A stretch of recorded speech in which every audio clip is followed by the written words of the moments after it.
What's up guys, this is Astranox. It's time for the re-showcase of Designer Lilibet. This hero was just buffed and she performs much better. Not a selfish hero, a hero that helps the team versus an enemy team that has debuffs. And the passive is much better now. Big deal, more on to that in a minute. But first, let's talk about the way I have her built. She's got some imprints. So I'm activating them for the team because I want health for bottom and back position. She's on counter hit set. You don't want her on immunity. You want debuffs on her, maybe on the rest of the team, so she can trigger the passive ASAP. So in terms of stats, she deals more damage based on defense and crit damage. So I pump the defense decent amount, right? Almost 15,000 health, 175 speed. You need some speed because she gets a CR push from the passive. You want her to cut the enemy. You want her to go. She's on Draco Plate with 96% effectiveness. So pretty solid stats that she does have. And I've tried her before and her survivability was good. But the cool thing is that now when her passive triggers, she actually gets defense buff. And defense buff works hand in hand with boosting her damage with the skill number 3. So right there, she triggered the passive, she has defense buff, I use skill 3, putting the enemy skill on cooldown, by 1 turn, which is really helpful sometimes. And she removes all debuffs from the whole team. And now she also pushes the combatiness of the whole team by 15%. So it makes them go sort of like after her. But if they don't have much speed, it will make them go faster, get their turn faster, which is good. It's definitely a good thing that they added. But the defense buff is a big deal because well, she's kind of self-sufficient in terms of like boosting her damage. You trigger the passive, you use skill 3, great. She starts the battle with 50 fighting spirit. You need 100 to trigger the passive, which the passive, okay, it removes all debuff from herself and pushes her combativeness by 40%. That's why I'm saying build some speed on her, because you want her to trigger the passive and get her turn, and then she's going to be impactful because you're going to reduce debuff duration on your whole team by 2 turns. That's the way the skill 3 works.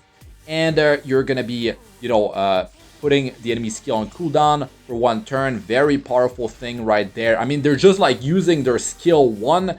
It is definitely a survivability increase for your team. If they don't have immunity, if you took care of taking immunity set off of them before she goes, it's definitely impactful, and it helps at the start of the battle. And sometimes the enemy resists some of those 1 turn cooldown. It's putting their skill on 1 turn cooldown. And if some of them get resisted, maybe some of them have immunity, what happens is that some of them might have their skills activated, some of them might not have them. So they're not going to have that big burst damage of having all their team synchronized with having their skill 3 dropping back to back, which is the dangerous thing. And if you have some sustain in the team, if you're not taking all the burst damage in one shot, then you can survive much better because of that. So just something that I'm pointing out that definitely helps over time, over many games. So yeah, the 15% CR push for the whole team, it's good. It's good. I like it. But the good thing, the passive, the greatest change to this hero is that for every debuff that you have on your team, she used to get 5 fighting spirit. She starts the game, the battle, with 50 fighting spirit, right? You need 100. It needs to be full, the fighting spirit, for her to trigger the passive. But she's getting double the amount now. It's 10 fighting spirit per debuff that your team has instead of 5. It's definitely a major deal because that means you just need 5 debuffs on your team for her to trigger the passive. Now, the reason I have her on counter set is because if she does counter, then she gets 25, fighting spirit. And also, she's dealing damage. And the skill 1 has 75% chance to land silence debuff. And silence is very strong because the enemy will not be able to actually use their skill. They're going to be able to just use their basic skill number 1, which is way more less impactful than 2 or 3, right? So yeah, definitely a powerful hero to have on counter set. Just make sure you have enough speed so she can cut right in there. I feel like 175 is pretty solid even versus like really speedy teams. And you will need a speed main stat on your boots if you're running her on counter set. But maybe you're running her on something else. Maybe you're farming Wyvern a lot. So yeah, you could be running a speed set with like a hit set or speed crit. Definitely a viable build for her. but I definitely prefer to have her on counter, which means I can, well, I do have to have speed main stat on her boot, so it's taking some of the stats of you know, health and defense she could have, maybe more crit damage. So yeah, now she does scale her damage based on her defense. Small portion of it could be based on her attack, but you don't want to build attack on the hero. You want to build defense, which will be boosting her survivability, right? Her damage mitigation, and boost her health as well. So she's going to have a greater amount of effective health, much harder for the enemy to take her down, which I really like. And you're going to be dealing more damage with more defense. I'm not going to go and build like 2000 defense plus on her, because you're going to have to sacrifice health, and you want a decent balance between both. Yes, pushing the defense will push her damage, but like, you don't want to go like a glass cannon build. Yes, you could have like 2000 defense before defense buff, but then I would much rather have a balanced amount of health and defense compared to like 2k defense and like 10,000 health. It doesn't work too well for me if I would build her that way, right?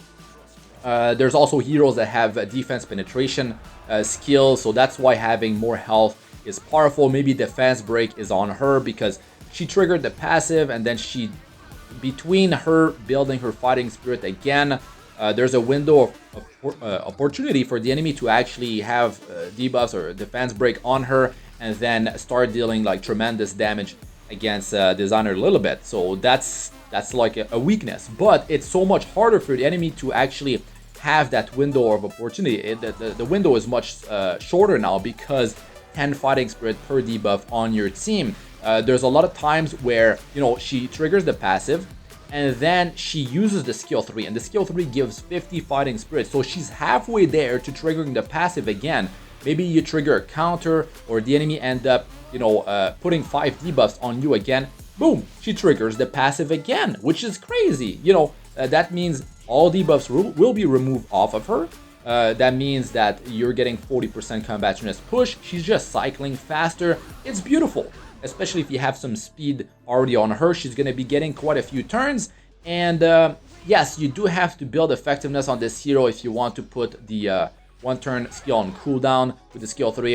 If you want to also land some silences with the skill 1. The chance is 75% chance, but for 10 souls, you can soul burn, and then you can have a 100% chance to silence. If, of course, it doesn't get resisted. We all know about the 15% innate resist. Really annoying. But yeah, overall, much better in terms of like survivability, because the defense buff right when she triggers the passive, it's boosting her damage as well. Sadly, it's only for 1 turn, the defense buff, so it's not really boosting her survivability much at all. It is boosting it for if the enemy triggers counter attacks, right? She has a passive triggering, all the beautiful stuff happening. She gets her turn, uses the skill 3, attacks everyone, right? And then, you know, the enemy, if they have counter set Elbrus counter built into their kit, they're going to be countering her, so she's going to be taking less damage because defense buff is 60% more defense. So with the way I have her built with 1500 defense with defense buff, it's pretty solid. I mean, she's over, what is it, like 2200 defense after she's buffed. It's definitely a nice amount. And at that point, you're not getting that much more. I mean, the thing is, it doesn't scale, it's not linear, right? There's heavy diminishing return when you boost your defense. I mean, it starts to show like 1500, you get to the 2000, there's heavy diminishing return. You're not getting as much value of every point that you're putting in defense. So that's why, hence why, better balance your health and defense and not go too heavy on the defense.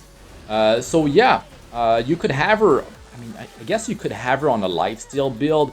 You could have her on, you know, different artifacts. You could have her on Sigurd's side. I have her on Draco Plate because it's better survivability, it's more damage, more crit damage, and Draco Plate can push her crit damage over 350%. That's the way it works, but it's gonna be hard to get like 350% crit damage unless maybe you have crit damage buff plus Draco Plate. That could be something. But you can see the damage is not like really high, but you know, she's sort of like a jack of all trades. Like she she helps.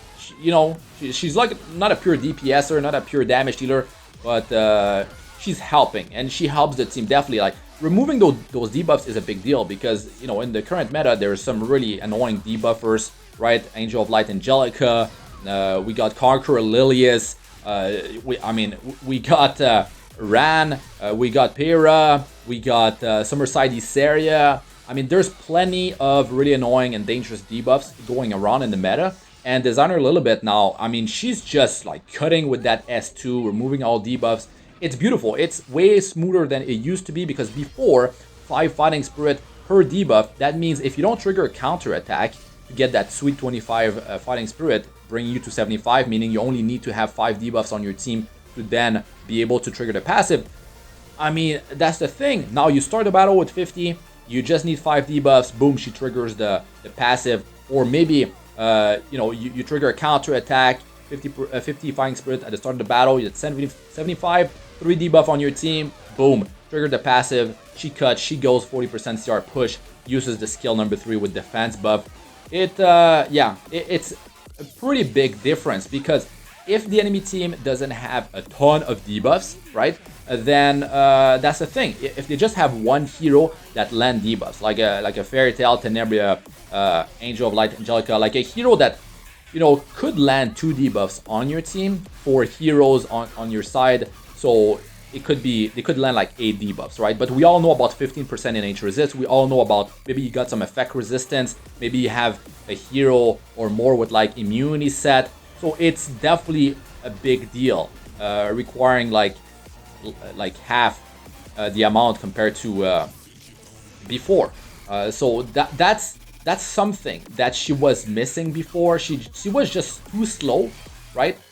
But now those passives are triggering often, and she's cycling faster. She's actually doing her job. She's impactful, and that's what you want. And the 15% CR push, also letting your team go faster as well, sort of like following her. It's not a huge amount, but it definitely helps. That defense buff, I mean, you cannot overlook it. You know, it's definitely good. Boost her survivability, boost the damage. I like it, and I use a bunch of bruiser heroes, and the teams, I mean, they're pretty solid that I've been running her with. Got a bunch of meta heroes as well in there. And Celine, man, check the showcase. She's crazy. Celine is crazy now. Anyways, let us know what you guys think about all that in the comment section. I'm Astranox. Good luck with all ya do. Peace out for now.